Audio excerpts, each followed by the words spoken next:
Tonight on the Game On podcast, Port Adelaide, Sydney, what can you say? But where does their next win come from? Adelaide, they will want to come back after the bye, pretty hungry. And how far is too far when it comes to tagging? Got a bit to discuss there as well. I've got no problem with it personally, so yep. All right, let's do this. Welcome to the Game On podcast. My name's Pete, once again joined in the studio here with Malcolm. And Malcolm, how's your week been, mate? Yeah, not too bad. Busy day on Sunday with 3 games on the scoreboard at Nord. Yeah, that was a big day. Yeah, Sydney and Port Adelaide. I ended up at the Lockleys Hotel watching that game. And somewhere a bit different? Yeah, caught up with John Emery, the Nord photographer, watching that game. And look, Sydney should have won by a long way. Mm-hmm. And the highlight of the game was there was a guy in the bar who needed a Marty to kick a goal in his multi. In his multi. Yes. Gamble responsibly, everybody, and but yes. Basically, by the end, everyone was just laughing at him and giving him shit and that. And the poor bloke, he was ready. Yeah, he needed that to come in, and Marty's kick for goal. Marty made Fred Phillis's kicking for goal in the 75 grand final look amateurish. Yeah, it was incredible. Yep. Yes, 6 points and 2 out on the full. It was ridiculous, and a lot of them were really close in. Yep. Like the last one he missed, I reckon the umpire actually got a bit of the theatre of it, paid him a pretty soft free, and he missed from 20 yards out directly in front. Yeah, so, I did see that and put my hands on my head. Just a bit of housekeeping to everybody. We do apologise for last week. Actually, our YouTube side of things didn't quite record. We're having a couple of little technical issues at the moment, also with a couple of episodes there that we have already pre-recorded. We think we've sorted that out, and we should have that all sorted actually by hopefully the end of this week. So, and I will get back to you, John Cunningham. I'll message you tomorrow. Yep. We'll have that all ready and raring to go. Mate, huge weekend, just in sport in general, but the split round obviously in the SANFL, and we'll talk about that as we go on. All right, let's get into Around the Grounds. Around the Grounds. Right, we've got a fair bit to cover tonight. We're going to cover a little bit of the cricket. We're going to cover, obviously, the SANFL, and we're going to cover the netball, but we better kick off with the football first. You've already sort of led us down to the Port Adelaide route as far as the AFL goes, but the Jekyll and Hyde season continues with a poor effort at home, and that's probably the most disappointing part. Well, they were Sydney. terrible. Yep. They really were. And as I said, Sydney should have won by 10 to 15 goals. It was a terrible game. It was turnover city, missing easy goals, missing tackles. It was... But scoring has been their problem all year. Is it a case of Marshall not being there? Maybe Marshall Lukosius and not being? Lukosius. That does make it fair harder. Ollie Lord hasn't come on. Yep. They've tried swapping the ruckman as well. That hasn't worked. So, yeah, their second tall has been a huge problem. Yep. And they've sort of shuffled in and out their smalls. Berry and, it's Berry's first year. Yep. Richards come over from Collingwood. And where do you play Finlayson? Yeah, he's the problem. He's the other one who hasn't really just in and out, just not demanding his spot. Probably at times you wonder, come on, Jeremy, go that bit harder. Yes. Want it that bit more. It's certainly a frustration for Port Adelaide.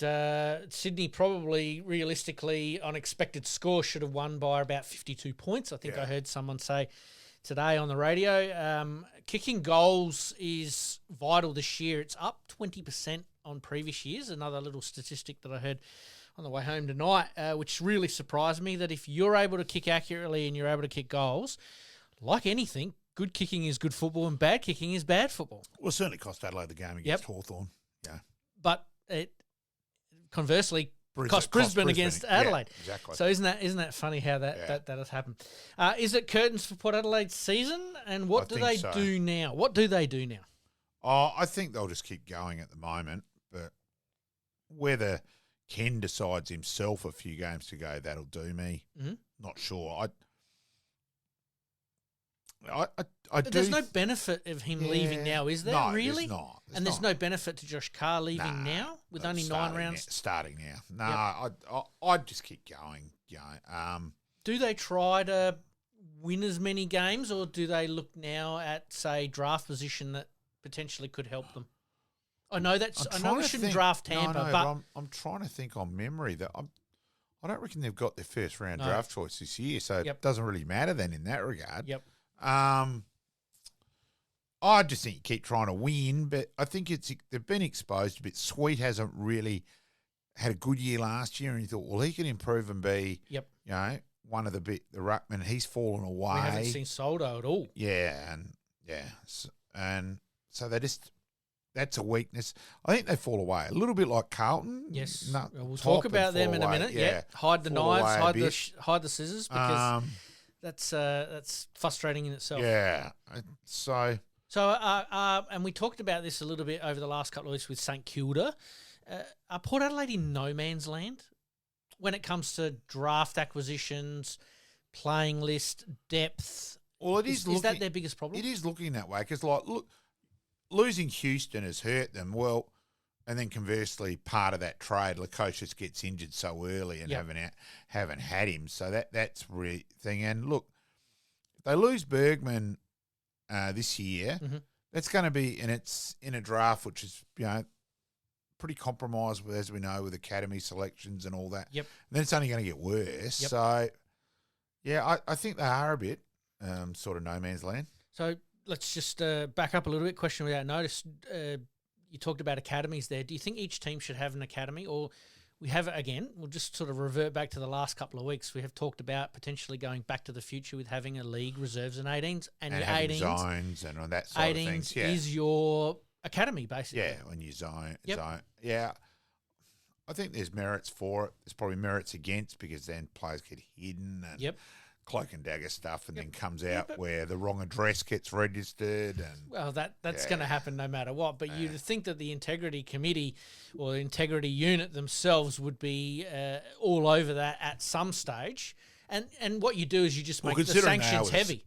Yeah, and considering they are with the salary cap, yes. You make I the don't sanctions think you'll get heavy. away with stuff like you used to. Then you find out years later that someone never lived in that address and stuff like that. Yeah, you just make the sanctions unbearable that you lose draft picks, or you lose a fair chunk of money, or etc. You'll find that teams will straighten up pretty quickly on that. Another question without notice: what is your thought on players with the father-son? Do you like that, and father-daughter, now that we've got the AFL? Do you think that is an integral part of the competition to stay? Look, while you like the romanticism of it, in reality, it should have gone as soon as the interstate teams came in. Yep. So right back when West Coast and Brisbane originally came, it should have gone then. Yep. Because it has compromised things. And, the stupidity that, Gibbs was tied to the Crows, which is fine in terms of, but hadn't played 300 games. He'd played 291. Yeah, that's bullshit. Yep. It was just way over the top. And it turned out that Brett Ebert should not have been father-son. He didn't qualify, and they didn't realise that till afterwards, till after Brett had played. Yep. So they then let it go. Yep. Well, yeah, I mean, that's crazy out of So that. do you think St Kilda are on the right track, their president, in saying that there are loopholes that are being exploited? Then there's swings and roundabouts, and it looks like they may be the benefit of one with some kid from their next generation. But they're asking to get rid of it now. So they look a bit silly in that way. They do. And let's also remember that it is different on the eastern states because you're competing against rugby. Yep. Now, Isaac Heaney says he would have played rugby. Now, where we don't know whether that's true or not. Yep. You've got to suspect that it's probably... Yeah, I think it's got a fair bit of validity. It's plausible, there. Yeah, and out of that. So that way, they got him and Mills through that. Yep. It is important still, and the numbers and Queensland are okay. I have my doubts on some of the number. I've heard a few stories up there and around the traps. You do doubt a few things, but are you talking about participation numbers? Yeah, participation, which I think you can inflate. You can inflate that. Yeah. So I do doubt a bit of that, but at the moment, Queensland's the fastest growing state playing football, Australian rules football. So that's pretty important. Now I know it's a bit of a hobby horse of yours, and I tend to agree to a certain. Well, actually, I do completely agree. Is that it is an extended VFL?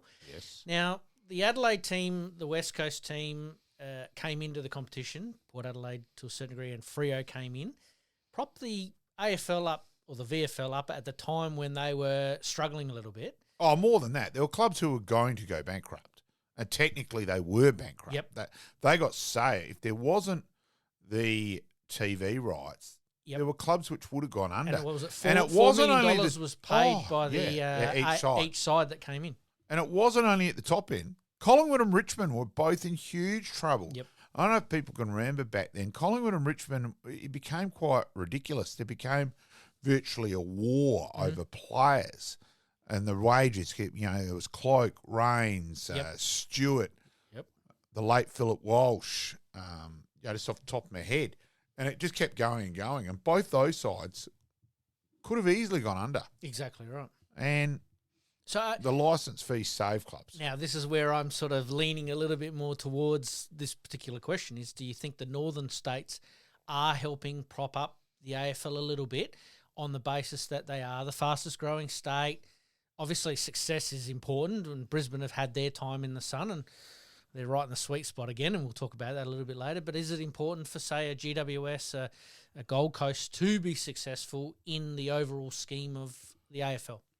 It is, but also especially the participation numbers, which the CEO and others under get judged, and bonuses come into play. Well, yeah. So, and this is where I'm coming from, is that the AFL needs those academies to attract those players to make it an attractive spectacle. So I think it's important to keep them. Yeah, I think so. Yeah. Overall, there's more positives than negatives. Exactly. All right, mate, let's get back to Port Adelaide. Let's have a look. With limited resources, what do Port do and how do they recruit to remain competitive in the short term? Because really, you've got a new coach coming in. How much rope do they give him? Yeah, well, they're doing everything they can to try and keep Bergman and Butters. So, you can't do any more than that. Yep. They did recruit. They got Lukosius. Lukosius changed his mind. He was coming to the Crows and changed his mind on virtually in the last 24 hours of that. So, do you think something like that could happen with Nasiah Wanganeen-Malira, or do Port Adelaide don't have the draft capital to be able to do it? I believe, Nathan, that Nasiah Wanganeen-Malira will, it may be done this week or next week. He'll be at St Kilda. We'll announce 2 more years at St Kilda. And that's fair enough too. Yep. But yes, these are the permutations that are going around, especially with Port Adelaide at the moment. What do they need to take a look at for the future with within their current squad? Is it forwards, backs, mids, depth? Well, I think they've done that to some extent with Bergman. Like, everyone thought he was a defender. Yep. Then all of a sudden he went into the midfield against the Crows and did a really good job on Dawson that night. And he's continued that he's shown that he can be a good midfielder as well. So, and you've got Butters for the burst, Butters and Rosie for the pace, and Horn Francis. So they've got, as we know, their X factor there is as good as anyone. Yes. Does that make this year more disappointing than most years because of that? I thought once, I did wonder, well, they're going to be a forward short. They need Ollie Lord to really kick on after their other injuries. Yep. And I did wonder whether that had happened in the pre-season. Yep. I think, will they make the 8 or not? A lot of teams a lot of people, sorry, not a lot of teams, a lot of people had them in the top 8. I wasn't so sure. I thought they were an iffy one, I and thought it's they turned out that way. 8 to 12 with maybe sneaking in, and it's all fallen apart since then. Yeah. Injuries are vital. Yep. You lose out of that. Like, that happened last year with Adelaide with Thilthorpe. Yep. As soon as Thilthorpe got injured, they were stuffed, Changed it, Yeah. Are you surprised with their lack of competitiveness? Especially this year, because they've had some fair odd hidings. Yeah, probably when they get behind and the game's over, in terms of winning it, the white flag's gone up. Yep. Now that's, ironically, we're talking about Adelaide Uni on the same waste today, a couple of us. Yep. So that's mindset, isn't it? That's between the years. Bloody oath it is. So has Ken lost that ability because he's checking out at the end of the year? Because these are the things you've got to ask. How does a team switch off like that? Yeah, and Carlton are in the same boat at the moment too. Yeah, so, I just don't know. I don't think there's an easy fix. so many things you can question. Is it the game plan or the move? You know, Carlton's game plan and their ball movement's quite bizarre. Yeah, well, their rebound out of back 50 is actually number 1 in the AFL, yet they can't convert. Yeah, they then chip it around so much. That's right. They kick it to the grandmother in the grandstand who kicks it back Well, again. let's stick with Port Adelaide and Carlton. We'll talk Yeah. about Carlton's absolute debacle against North Melbourne in a minute, but what do you expect between Port Adelaide and Carlton this Thursday night? I think it'll just be a slog. You know, it's going to be wet. And even if it's not raining at the time, it's going to be very dewy. Who does The it amount of suit rain. more? Does it suit Port Adelaide more or does it suit Carlton more? I think it's a bit of both. I think probably both. Maybe Carlton a bit more, Yep. but overall in that, I think it'll just be a slog. It'll be a low-scoring game. Yep. It'll be decided within 2 goals. Are you surprised max. we're playing a few Thursday night games in the elements like we have, considering we've got Marvel there, indoor Yeah, stadium? that's This where is- it doesn't make sense. Correct. If you're going to play Thursday night, again, it's showing, they played in Perth last week. Yep. Well, we'll give the Victorians a bit. They can stay home because it's designed for TV. They don't really care. Yep. It is purely TV industry in that regard. Yep. So we'll treat, and the game's virtually at the moment. If you want to play on a Thursday night or a Friday night at the moment, the game's 90% of the game should be at Marvel. Yes.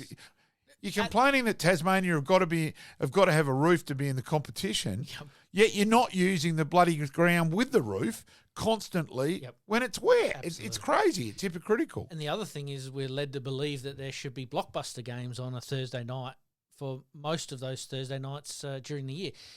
Like you, I think that you can use all the other stadiums during the warmer months, but as soon as it comes to the winter months, make use of a facility that you've really underutilised for probably the last 12 to 18 months. And it's the AFL's facility. So it's crazy. Yep. Makes no sense whatsoever. Yep. Something for the new executive to take on board and something that obviously we're watching out for as well. Now, back on that. Yep. Now, I will never make this mistake again. Yes. I admit I went with info a couple of years ago. I checked the next day. Yep. Subsequently found out things had changed. Yes. Now, I will never not check something Yep. when I've got the ability to check Check it. Yep. And it was funny, again, showing Tom Harley how bloody organised he is. Yes. That he answered a message of congrat and sent back, and it wasn't just the cliche bit. He thought about his reply and that. And purely by irony, it comes through on the Saturday morning where I'm running a Unipass Player show. Who am I standing next to when it comes through to my phone? And he sees who it's come through. What's Tom just sent you? It was Tom's dad, Rick. Yep. It's the pure irony. He's gone, bloody hell, he sent you a better reply than I got. There you go. We were under the impression that he probably wouldn't be moving from Sydney, but I think it's the right move, not only for himself and his professional career, but also for the AFL as a general community as well. All right, mate, we better talk Adelaide. We didn't obviously see a game last week from Adelaide, but Adelaide, they need to come back hungry after the bye, don't they? With very little injuries, they're best placed to make finals this year. And that's the thing. With the selection of last game, with their lack of injuries, their selection is still mind-boggling. Mm-hmm. And then that last goal where Hawthorn, their structure-wise, that's not happening at Collingwood especially. Yep. I enjoy watching Collingwood more than any other team purely because of their structures. Yes. Although Brisbane played some pretty good structure on they Thursday did. night, Yeah, they were Friday very night, good. sorry. We'll talk about Very that good. one a bit I later. think you do. You gravitate to those teams that do play not only an exciting brand of football, but a blocking type of football. Well, of it your was the opposition, benefit to wasn't be able to see both those teams live Yep. and gather around. Okay, Brisbane, because I'm doing the scoreboard, you're too busy to watch the game as thoroughly evolve, and yep, relaxing. yep. We're Collingwood against Sydney that night and sitting with Howie, and we were just going, geez, how good's that? And I said, watch Lipinski for 5 minutes. And he said, geez, he works hard, doesn't he? And just sat there, relaxed, watching, taking things in. Do you think Adelaide's improved that this year? To some extent, but not as much. They're still a while rung or away, two behind? Yeah. Is that personnel?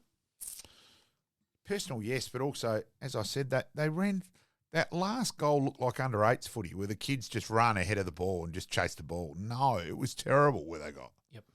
And Berry did that against Brisbane as well. At 1 centre bounce, he went way too early as well. And so he did in that last goal. Tried to But it wasn't anticipate a only little bit. him. Yep. It was poor. Try to anticipate a little bit. Matthew Nix and his plan B and C. Do Adelaide have the players to shuffle the magnets where needed? Because that seems to be maybe a weakness. Yeah, to some extent. But they get Or is that personnel? a bit of both. I still think Murray comes back this week, potentially. I still think he's probably their best defender, best key defender. Yep. Michael Annie's probably the best small. Yes. And that. So Who misses out? I think Butts will end up missing out. Wow. So, which I think is pretty unlucky. Absolutely. He's been pretty good overall. So it'll be interesting because Butts probably does handle the bit bigger body where Murray's probably the more athletic one. So it'll be interesting to see what they do in the end. And especially they're playing Richmond, Tom Lynch. Yeah, which probably does suit Butts. So it'll be interesting. Yep. Who from the SANFL should be coming into the Adelaide side that hasn't maybe had their opportunity just yet? Charlie Edwards is the one, halfback flanker. He's been pretty good. I still want to see Draper give him far more opportunity. Yeah, I don't. I get it. First year, you're making him earn it. You're giving him a taste. Yeah, I get all that. Yep. But for mine, he had to play last game. Start the car IKEA moment, that's for sure, from Adelaide. Do you think Matty Nix does have a good plan A and B? They seem to adjust after the first 6 weeks of the season. They've now had an opportunity to have a fortnight off and reassess. There's not much they do need to change. You've got to give them their due that they had adjusted and stopped the opposition from scoring. Because at the start of the year, like that Eston game where 160 to 110, which was good to watch. Yes. But you're thinking, well, no, that doesn't win you in the end. Yep. So they have adjusted there with little subtle guy dropping back and just that bit better defensively.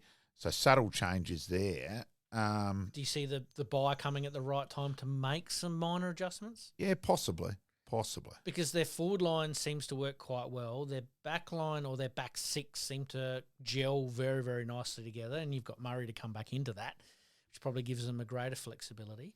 Is it their midfield that's the one worry? Still the question mark, yes. Still whether they've got there's Dawson elite by foot in the midfield. Yeah, but his statistics up forward, Adelaide are 3 goals better off when he's up forward. Yeah. So there's still, I wouldn't mind one more midfielder, and I still say that's where they should use Draper and give him the opportunities. Yep. But Yeah, I think there'd be certainly some Adelaide supporters out there that would definitely agree.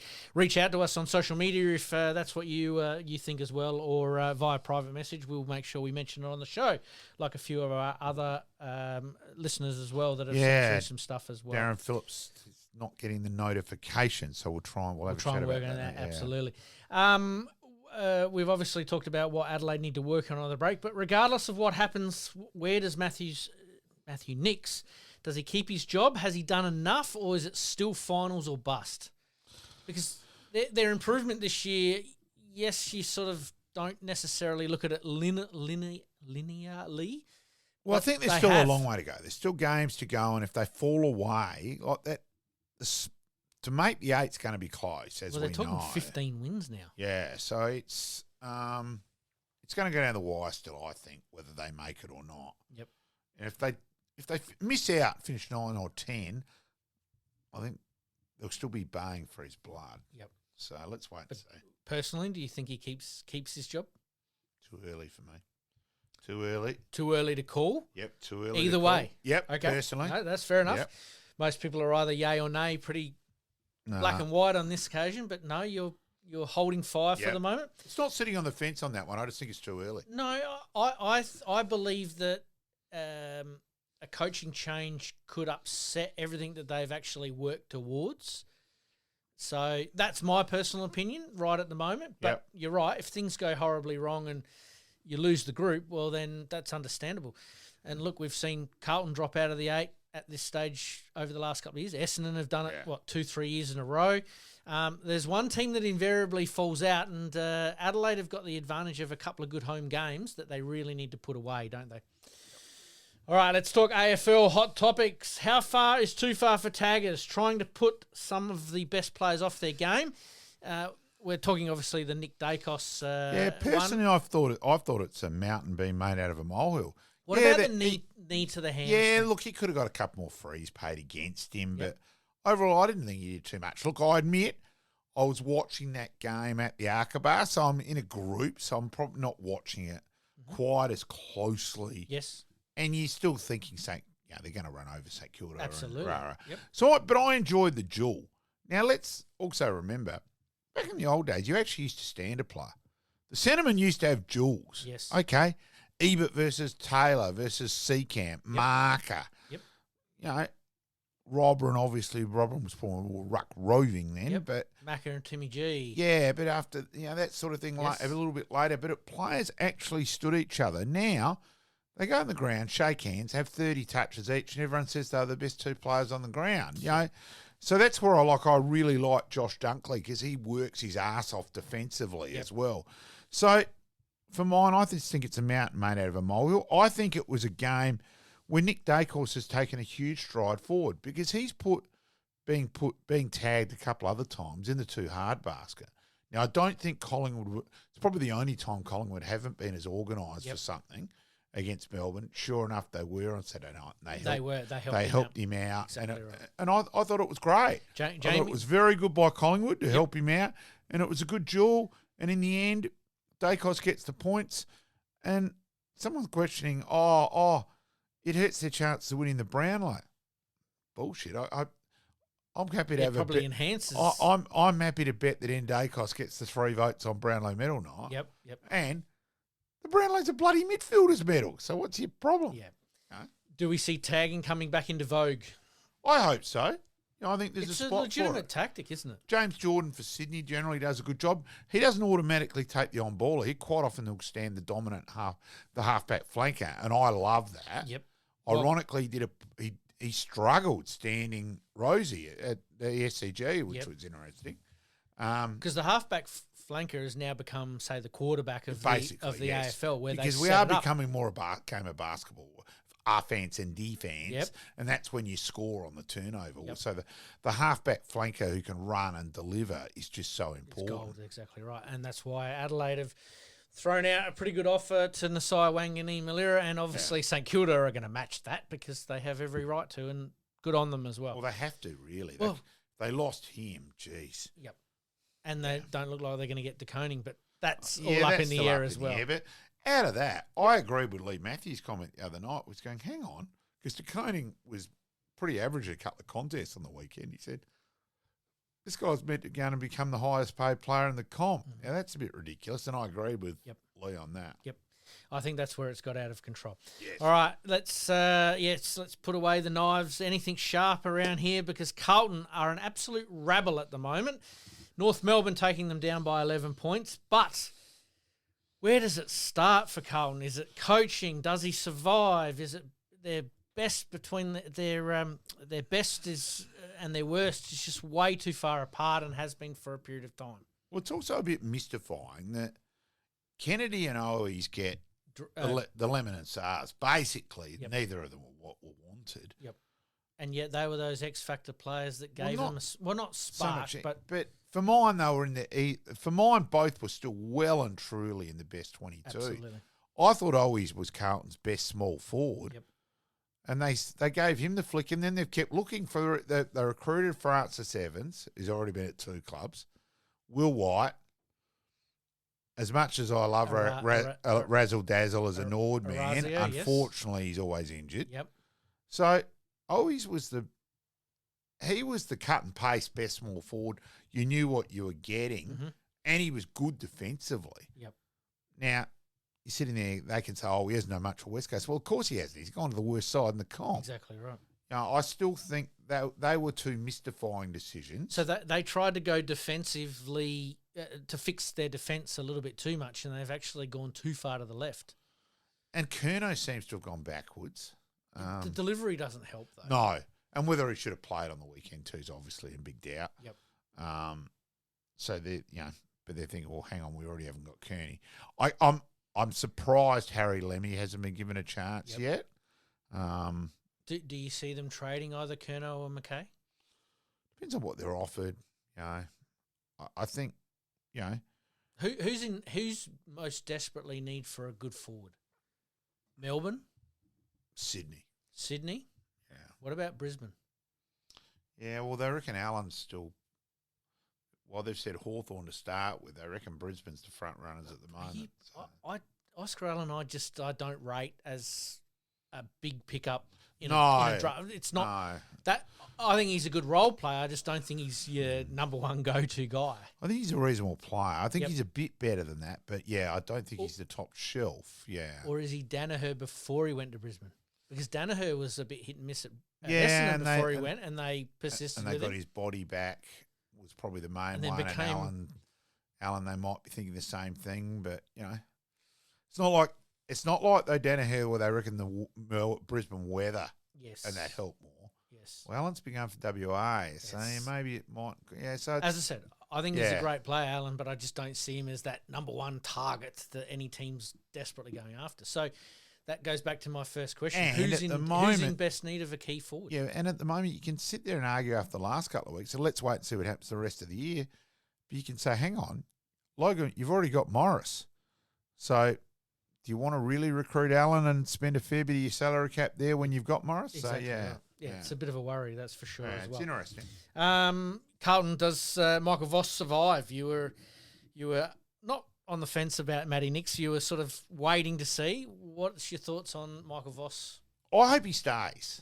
Now, whether they have to change the people around him a bit, because he's had the same team that whole time he's been there. Yep. So that's probably a big chance. Yep. And look, Hardwick very nearly got sacked from Richmond. Survived just. Bomber Thompson very nearly got sacked from Geelong. Ended up staying. Yep. In the end, Hardwick's won 3 flags and is now treated like the Messiah, where he can get a job anywhere. Yeah, where I still think a certain end balm was vital in that regard. Just for keeping him on the straight and narrow and stop panicking when something didn't work and wanting to change it immediately. Barmy just brought in all that desperately needed level-headedness. Yep.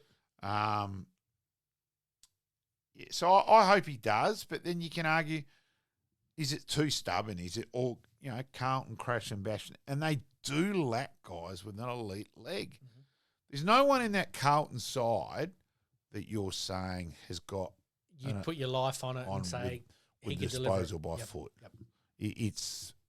It's very much a just boot it forward bit. So yes, I agree with you. I'd hate to be playing forward with them.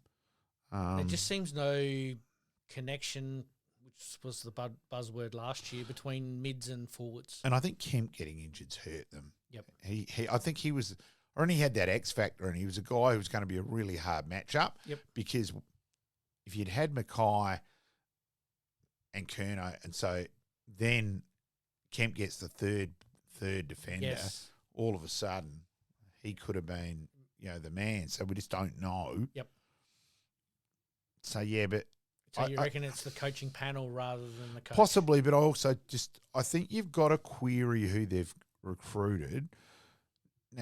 Now again, as someone said the other day, they've carried on about losing Jager Smith. Mm-hmm. Let's remember, he hasn't played a game yet. Yep. Now, yes, he's a high draft choice. And yes, a lot of people thought he should have gone 1 and he went to 3. And he's going to be a good player. He's flying in the preseason. So we all realise that. So he's going to be a good player. Well, but he's an outside, whereas you've got Walsh and Cripps. And it's incredible. You've only got to need 1 or 2 to change things up. Yep. So I agree totally in that. But you're putting a hell of a lot of pressure on the kid before he's played a game that he's meant to be the saviour. Yep. So. But then again, that's what Carlton do. And they have done previously.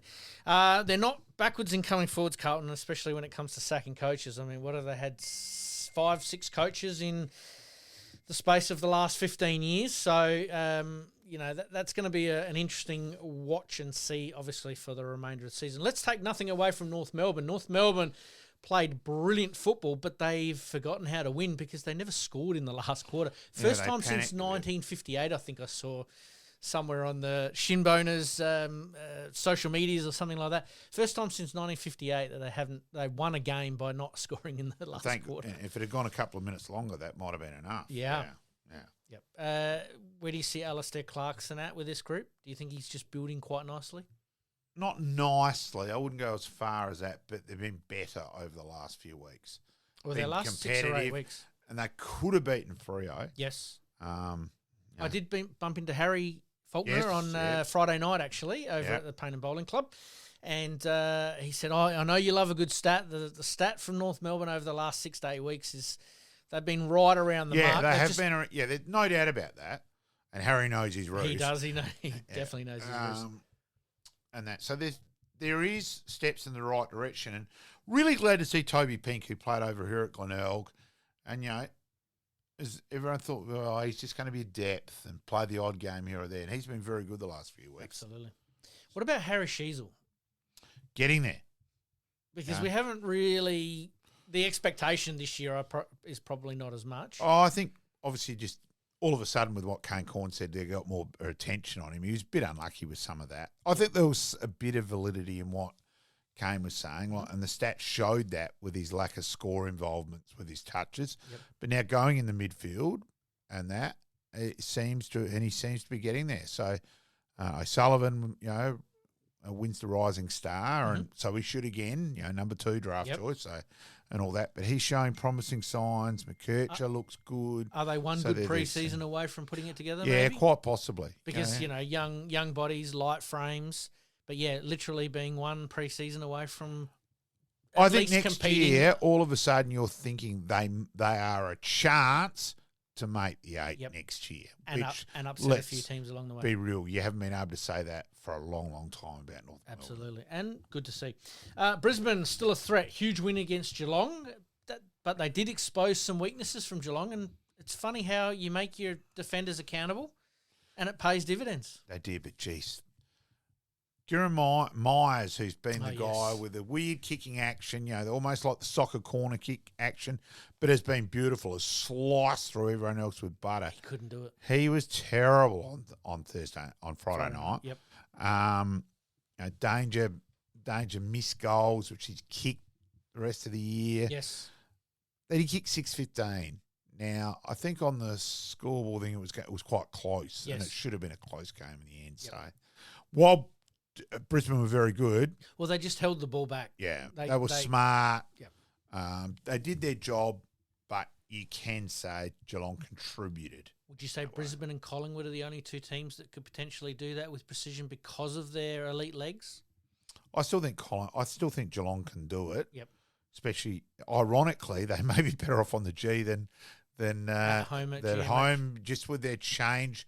With Bailey's a big addition, so that's all of a sudden Bailey and Holmes, they've got pace to run through the middle.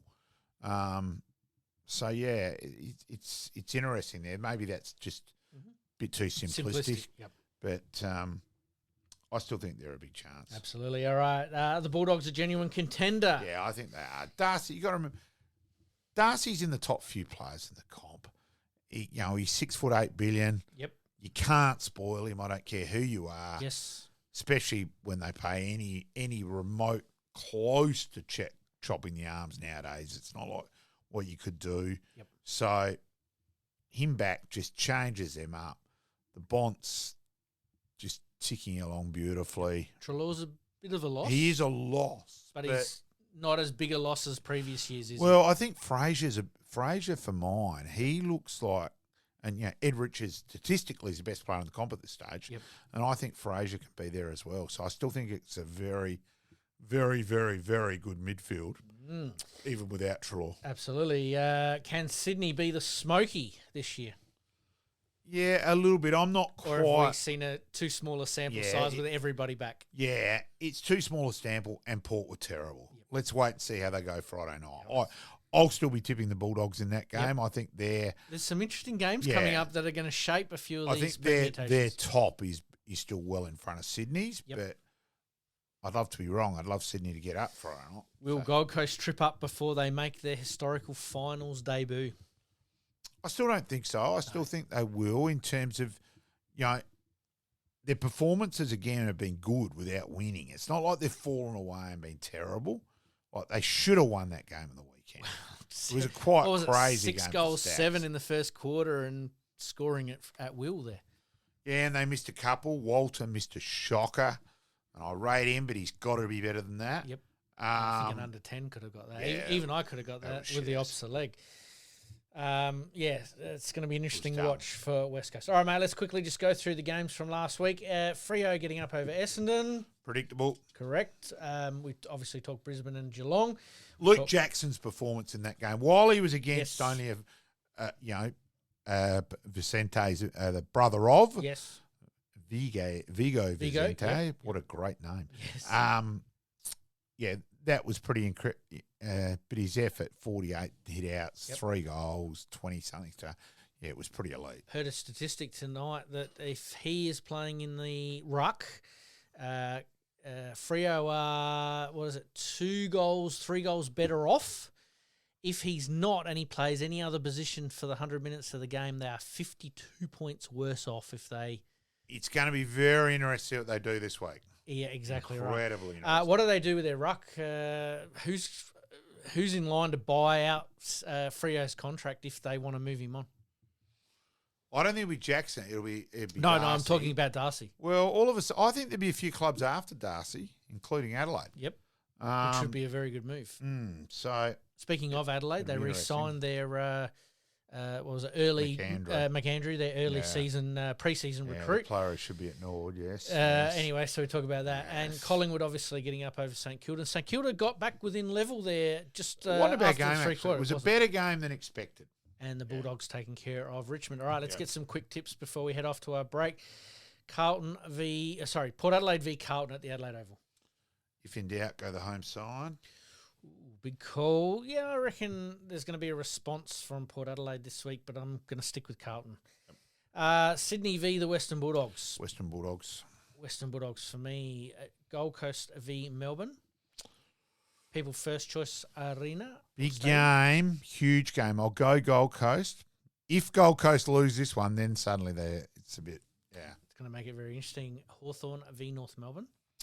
I'll go Hawthorn, but I give North Melbourne a chance. I think North Melbourne will stick with them for a half, and then I think the other half, there will just be a bit too much class from Hawthorn. Collingwood v West Coast. Go Collingwood. Richmond v Adelaide at the MCG. Go Adelaide. Adelaide it is. Freo v St Kilda at Optus. Fremantle. And that means there are buys to Brisbane, Geelong, Essendon and the Giants, mate. One last quick one before we get off to a break. What do you think about, and we talked about this with the opening round buys, but do you think teams that are on buys should play each other after the buy? Yes. There you go. You heard it right, folks. Yes, yes, and yes. Absolutely. All right, mate. Coming up, we've got a little bit of cricket. England v India and Australia, obviously, versus the West Indies. We'll talk about that. We've got the SANFL Sturt dominating at the top of the table at the moment. And the netball, the Thunderbirds have got a bit of work to do to make finals.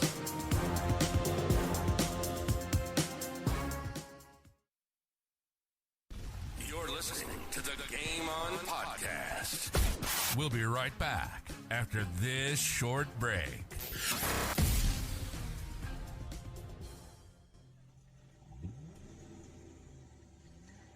A dents and scratches putting a dent in your day?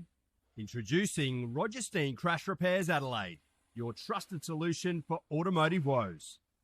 With over 2 decades of expertise, Roger Steen Crash Repairs guarantees top-notch service, restoring your vehicle to its former glory in no time.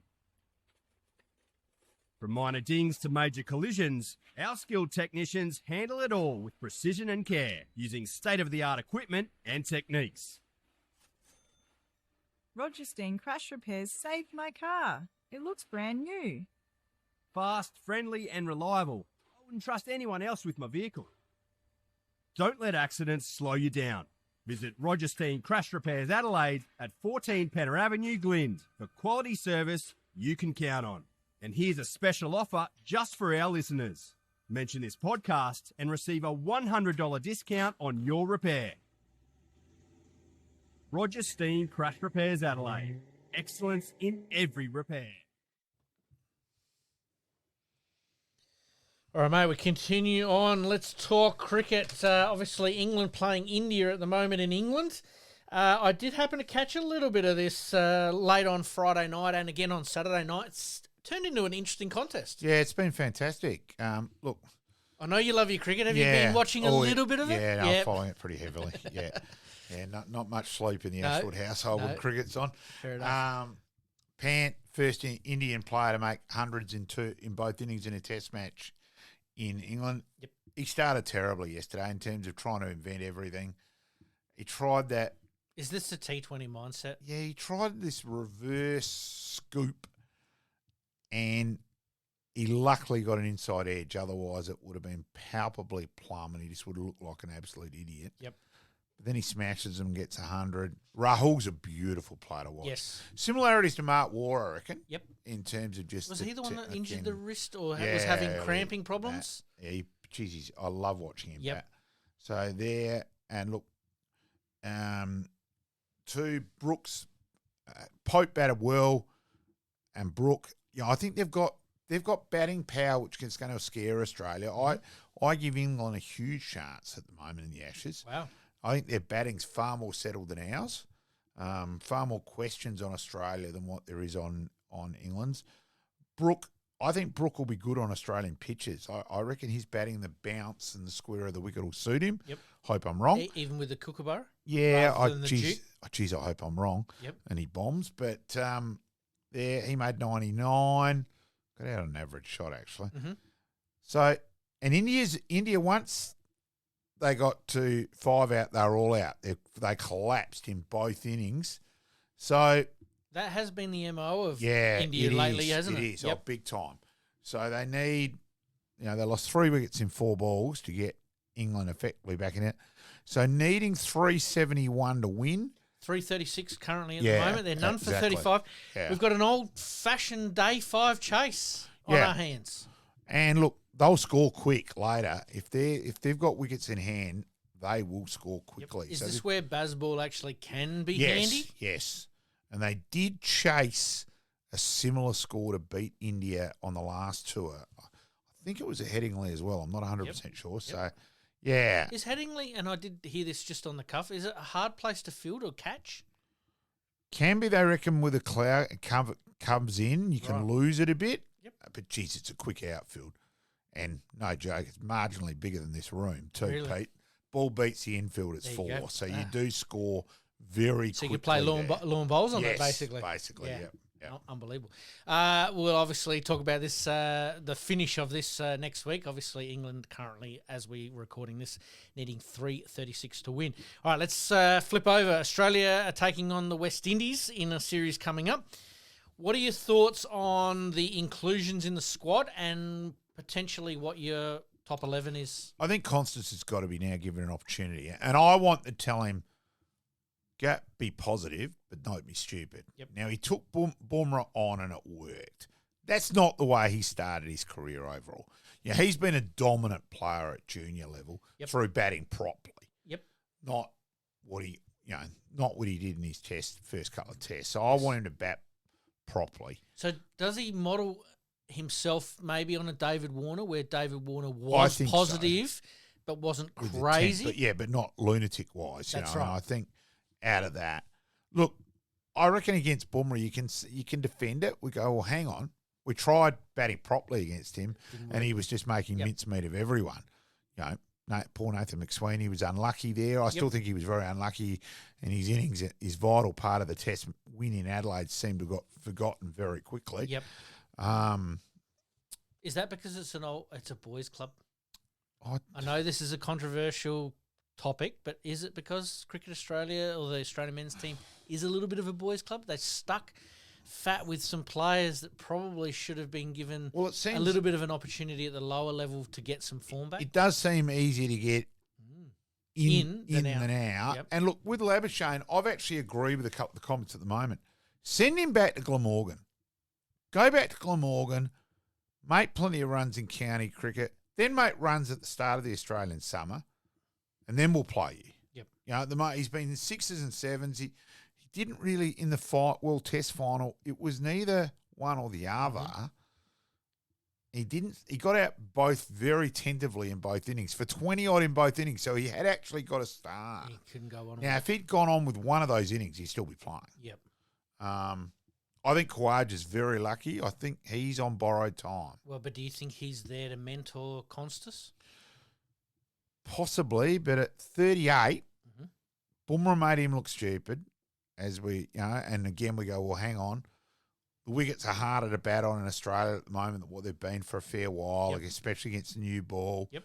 Okay, Rabada's very good as well in the World Test Championship final, but the runs he's made were in Sri Lanka. Yep. Totally different. Yep. And they batted against three spinners. So that's a trend when it comes to better wickets, basically, is what you're saying. And he batted against spinners. Yep. He's still a very good player of spin. So out of that, I think he's doubtful. Mm-hmm. Obviously, Smith comes back in. Yep. Then they've got to decide what they do. Head plays 5. Head will stay at 5, Mm-hmm. and I agree with him staying at 5. Cameron Green, where are you playing him? 4, 3? Well, I still like him back at 6. 6, yep. Personally. No, that's fine. And if he doesn't bat 6 for me, he bats 4, and Smith bats 3. So I don't want him at 3. Yep. And I thought it was ridiculous that he'd gone over and played county cricket, which was great, and he had to because he hadn't played any other cricket, so he had to play county cricket to get considered. But he batted 5. Well, if you're gonna play him, well, you had to go to the county. No, we want him to bat 3. Would they have facilitated that? I would have thought so. Yep. So, or 4. So I couldn't work it out why they batted him 3. Interesting. Where's Inglis sit? Well, they reckon he's going to bat 4. Right. I'd have him at 3 and Green at 4. And Head at 5. Yeah. Carey at 6. No, I think I'd back Carey at 6. 6, yep. But I think they will go with your Webster at 6. Yep. I'd bet Webster at 7 personally. And then the fast pace, who are you sort of thinking about that? I personally have got Boland in front of Hazelwood at this stage. Yep. Because Hazelwood hasn't played any first class cricket. Yep. For me, that's vital. This is a chance to get it right before the Ashes. And I also think out of that was I would have said to Nathan Lyon, I want you to get an English county cricket championship contract or some cricket over in England, so you've bowled before the World Championship final. Because if you look through... He starts slowly yep. and then he comes good at the end, yep. So he needed some bowling. So I'm not surprised he struggled Yep. in the Test Championship final. I think Australia did not do anywhere near enough obvious homework. And I'm sorry, for mine, that's an obvious one. It slaps arrogance, doesn't it did. Yep.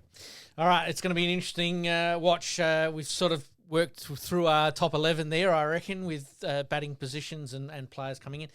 Last one, obviously, Nathan McSweeney's obviously included in that squad there. Do we see him getting an opportunity at some stage? Nathan's a very good player. He's a very good leader. I think he's still a distinct chance to end up captaining Australia. Yep. So I will be surprised if he's not back in the equation. We'll make a note of that on the 24th of June, 2025, that Malcolm here said that Nathan McSweeney is a future leader, which I think you've done previously. But I tend to agree with you. All right, let's move on to the SANFL. Sturt cement their credentials atop of the SANFL ladder with a very impressive win over Glenelg. And over 5,000 people at Glenelg again. And I'll tip my lid to Glenelg. When we played there on Anzac Day, sitting with 4 other Glenelg families, and there was 20-odd kids there, and so talking to a couple of and one of the mums said they've done up the playground, and all the kids want to come to the playground here. So she said, we're just taking it in a roster basis by a quarter, and a couple of the guys who want to watch the footy the whole game, they're going to watch the footy. A couple of us who don't really care will do that and all that. But, and it was and I said, look, huge congrats to you. Mm-hmm. You've got more kids here today than Nord have all season. Yep. And I did notice on Nord on Sunday they had the bouncer castle up and going again, which was good. Mm-hmm. So there were a few kids who were going past and go over to play the bouncy castle. Yep. I personally, and again I'm talking personally, I'd love to see that relocated to another spot and stuff added. Yes. That's how I think they've got it. That can be one angle where... Could there be a grass hill at the parade? Well, yeah. Could it work? It could. Yep. Obviously, with gather around, it'd have to be stuff which could be taken in and out, not permanent stuff, because you'd purely attendance-wise and all that, it'd have to come out for gather around. Well, could someone like a major sponsor, Australian Outdoor Living, I think, with Nordic, could they provide some synthetic surface? Yeah, I would think so. I think there's ways around it. And I made the point, and I'm hopefully not being considered, I'm speaking out of school, whatever, but I firmly believe for an SANFL team, when they have a game on a Sunday, they should make it local clubs day. Yep. In terms of, and I don't care how many you pick, work a format out if you only want to do two and have an old boys game between them as well. Payneham v Athelston. Yes. Or Tetra Gully v Modbury. There's the from the Nord area. Yep. Every club's got Sturt can have Unley and Mitcham and all that side of things. South Adelaide are the ones where I think that could really work down there. Halloran Hill, Flagstaff Hill. They have a big catchment area down there. Huge stuff. Yep. And I think the clubs have got to be smarter there. I don't care if you give away 500 or 1,000 tickets to each club. If you get them through the gate, they're spending money on food now, Cole. Exactly. And I just think it's... And have junior stuff as well going. I certainly know, to Woodville West Torrens' credit, they made the game against Adelaide because Adelaide didn't have a reserve side. So they actually managed to get it. So that was the only game. So they did kids coaching clinic, and that became their biggest day of the year. Yep. So, and Nord did something similar in a game against Adelaide. Oh, it's a few years ago now, and it worked. And they actually saw a huge spike in the canteen sales 15 minutes after the kids' games had finished. Yep. Again, not rocket science. Yep. And I just think the SANFL clubs have got to be smarter. Speaking of the SANFL clubs, could a West Adelaide and South Adelaide be a merger? We have talked about it previously, but a legend of football in South Australia here has come out tonight on local radio saying that Woodville West Torrens have done it successfully. Could West Adelaide and South Adelaide do it successfully? The problem with that, you've still got to remember, at the moment, Adelaide and Port are in it. Well, let's say Port and Adelaide stay in it. Does it make sense? Possibly, but... All right, then let's flip the coin. Let's say Port and Adelaide are out of it. No, well, then you desperately need them. You can't afford to lose a club. Yep. And I still think that's the big thing. Now, how long you can have West Adelaide surviving, really, because the SANFL is a worry as well. Look, I can't understand that the other SANFL clubs saw, writing on the wall is probably not the best terminology, but the benefits is a better word. The benefits of moving their pokies out on our main road. Yep. And they've all done it. In North Adelaide, Nord, successfully, Woodville, West Torrens. Yep. West Adelaide's have still got theirs down there. It's crazy. They had an opportunity a few years ago and knocked it back. For mine, that was a bizarre. Could the SANFL come over the top there and say, "This is your business plan"? And I think it might have to be that. This is what I'm saying. Yeah. Because, I mean, it would be sad to see another couple of teams merge, but at the same time, if you're talking about the survival of the SANFL or their clubs like a Torrens and Woodville at the time, we're almost heading down that same track now, aren't we? Yeah, it's a worry. Yeah, as an SANFL. Well, it'd make it a 9-team competition, or if Adelaide and Port Adelaide go, it makes it a 7-team competition. Yeah, you can't have a 7-team.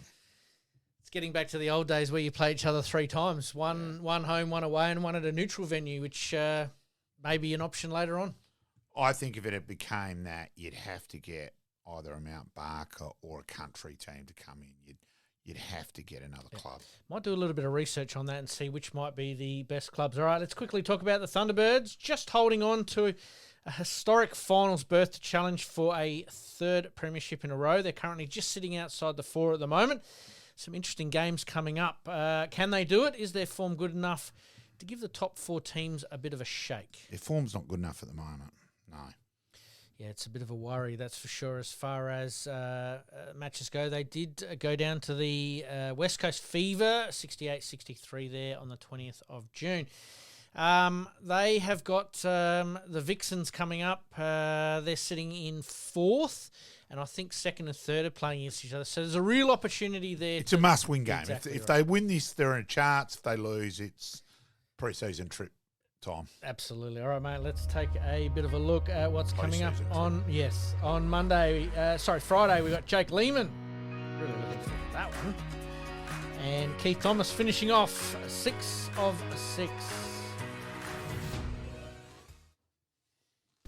You're listening to the Game On Podcast. We'll be right back after this short break. Looking to buy or sell your home anywhere in Adelaide, from the hills to the sea? Meet Gary KRIEVS, your dedicated local agent from OUWENS CASSERLY Real Estate. With unparalleled knowledge of Adelaide's housing market and a commitment to exceptional service, Gary ensures a smooth and stress-free experience for all your real estate needs. Trust the expert, trust Gary KRIEVS at OUWENS CASSERLY Real Estate. Your next dream home awaits. Contact Gary today on 0422 071 317 or on email garyk@ocre.com.au. And for more listings, please visit owenscasserly.com.au. Make it happen.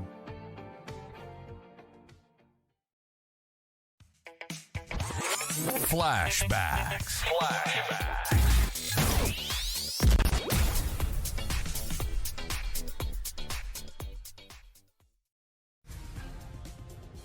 Over for a boundary throw-in in the right forward pocket for the Bombers. They lead by that bare margin, 20 points, but in the context, we might really have a... Well, amazingly, here at Waverley, in round 10, St Kilda playing Essendon in Saturday night football, there has been some sort of power failure. 5 minutes or 4 minutes 47 seconds to go of the third quarter. The Bombers were leading by 20 points, and the whole place is in darkness. There's now some safety lights pointing over the ground in front. We see the Essendon huddle with Kevin Sheedy. The St Kilda players are down with Stan Owls on the bench. And really, these are night lights, not the power of the lights. And everything just went black as we think Ryan O'Connor had a free kick or perhaps a shot at goal. So the margin's either 20, 26 points, or he might have even kicked a point, Ian Robertson. Dear, I think it's hilarious, actually, Malcolm. And you mentioned about people taking photographs, but it certainly is a first as far as Waverley's concerned, although I do remember one night here in a pre-season game, I think it was, actually it might have been mid-season game, when the sprinklers went on. Now, one of the problems here, of course, is not knowing the rule. I don't think there is a rule on this, you know. I don't think this has ever happened before. The players are rugging up there quite wisely so. Now, if we can't find out the reason why, and if this power can't come back on, the AFL will then have to make a decision on, do we give it back to Essendon? In fact, more lights have gone out now, so normally those safety lights coming off another generator, usually, rather than perhaps the normal power supply have now gone. Extra time. Big finish.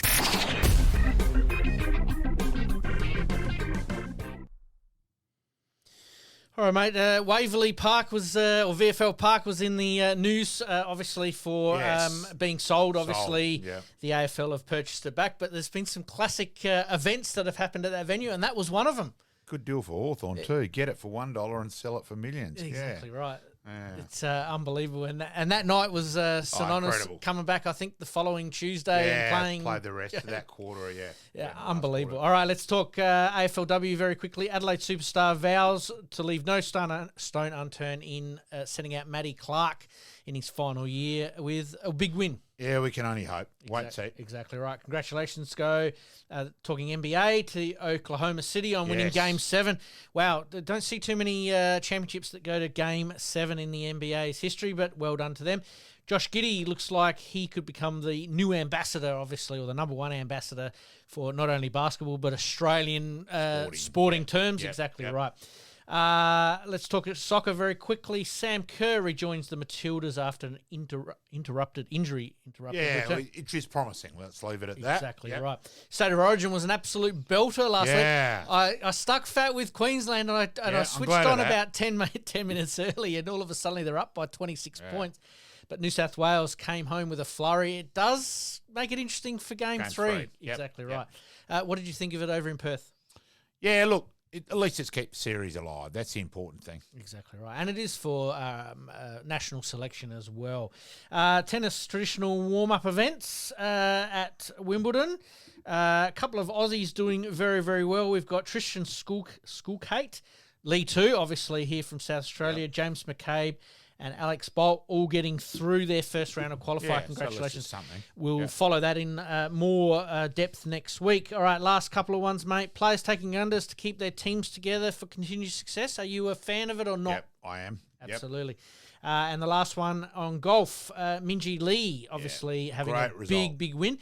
Puts her in some pretty elite company, especially as Australian title wins are greats as well. With Jan Stevenson and Carrie Webb, exactly right. All right, mate, we've got to wrap things up there. Sorry to everyone that we're rushing through this last little bit.